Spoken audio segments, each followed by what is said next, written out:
Bon, voilà, par exemple, ici, je prends l'outil texte, je clique, donc j'ai pas fait un cliquer-glisser, j'ai pas appuyé la souris et la bouger, j'ai pas fait un bloc de texte. Donc c'est une ligne de texte et je vais indiquer quelque chose dedans. Voilà. Je vais agrandir ça avec l'outil de transformation manuelle. Touche Shift pendant que je fais ça, puisque, bien sûr, il faut garder les proportions. On n'est pas dans Photoshop. Dans Illustrator, la touche Shift est toujours nécessaire pour garder les proportions quand on utilise l'outil de transformation manuelle. Alors, bien sûr, au niveau du choix des caractères, je vais pouvoir aller chercher ça.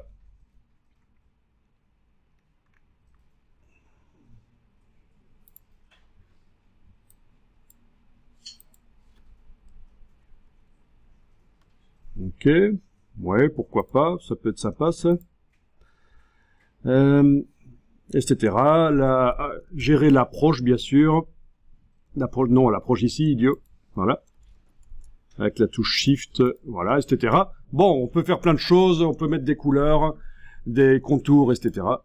Ça, vous imaginez bien. Ensuite, je vais aller créer à la plume. Ça pourrait être au crayon aussi, mais ça génère plus de points et ça peut poser des problèmes, le crayon. Donc je vais à la plume aller créer ici une forme à laquelle je vais donner une couleur de contour peut-être. Ouais. Je peux la faire déborder, vous savez que dans Illustrator ça n'a pas d'importance. Hein. Avec la touche Alt, je vais aller casser la tangente ici pour indiquer que je vais continuer ici, voilà. Avec la touche Alt, je casse la tangente à nouveau. Et voilà. Ce sera modifiable après. Mais voilà, ça c'est une forme. Voilà, une forme fermée, un objet fermé. Ok.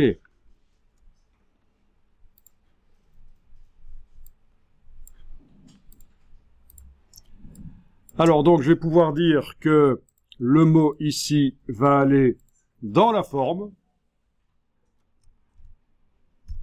Avant de faire ça, je vais sauvegarder. On n'est jamais trop prudent.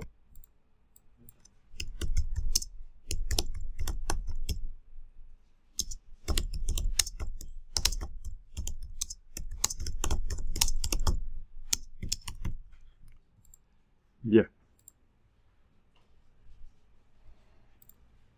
Donc voilà.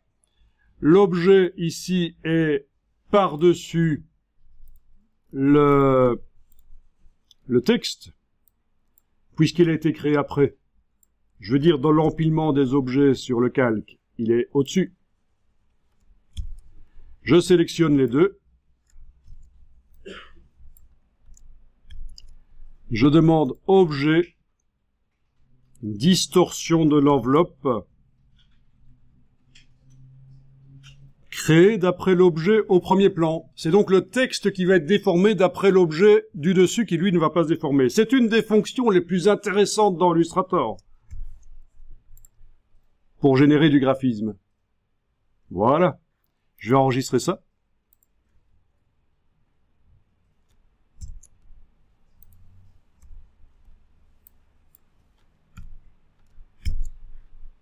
Pour mes archives. Et donc, vous voyez que ça fonctionne. Alors après, avec la flèche blanche, je vais pouvoir aller cliquer à côté de l'objet pour le désactiver, puis cliquer sur l'objet pour réactiver certains points et les bouger. Voilà. C'est pas génial, ça? Et donc, pour obtenir l'effet dont on parlait tout à l'heure, oups, CTRL Z, où est-ce qu'il est? Ok, il est là. Ça peut être très intéressant. Très intéressant. Et ça marche avec autre chose que du texte, bien sûr. Vous auriez un motif ou quoi que ce soit, vous pouvez le mettre comme ça dans un objet. qui sert d'enveloppe. Donc pour ceux qui voudraient faire ce genre d'effet dans leur mix média, ce n'est pas interdit.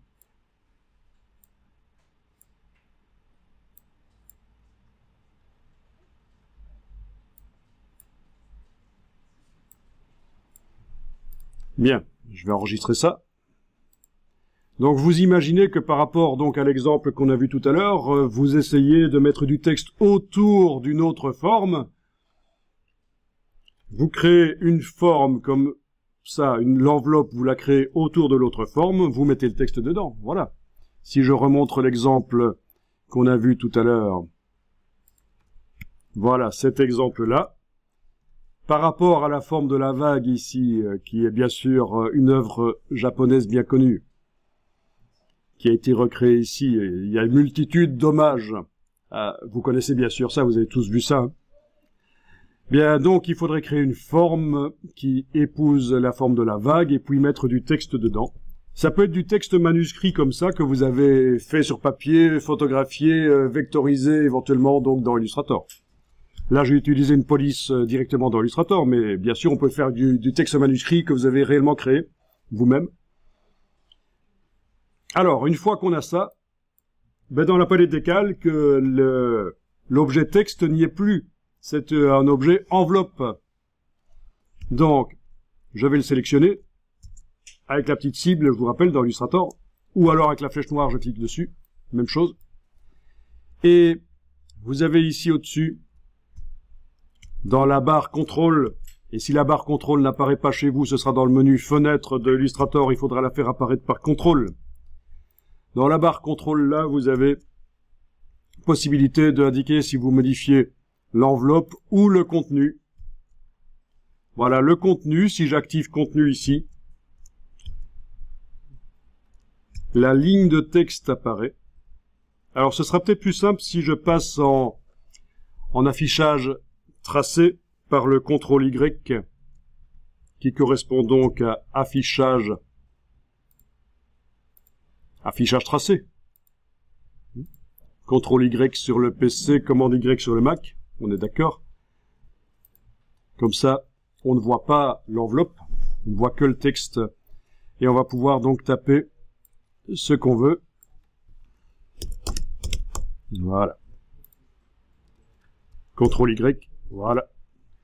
Ah, c'est marrant. On pourrait avoir une affiche pour le Tour de France. Du coup.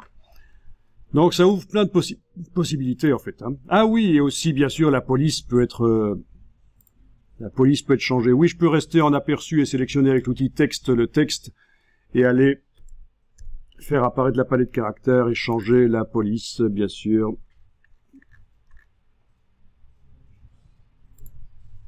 Voilà, tout est possible. Tout est possible.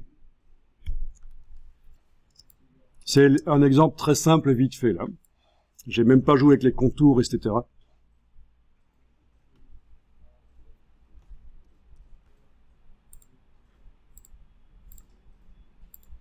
Ah oui. Donc il faut que je retourne, si je veux modifier l'enveloppe, il faut que je retourne ici, indiquer que je veux modifier l'enveloppe.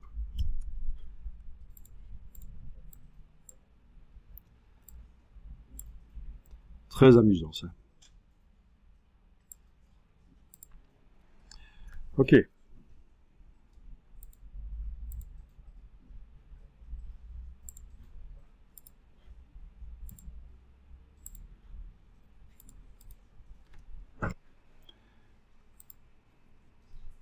Donc j'enregistre ça pour mes archives.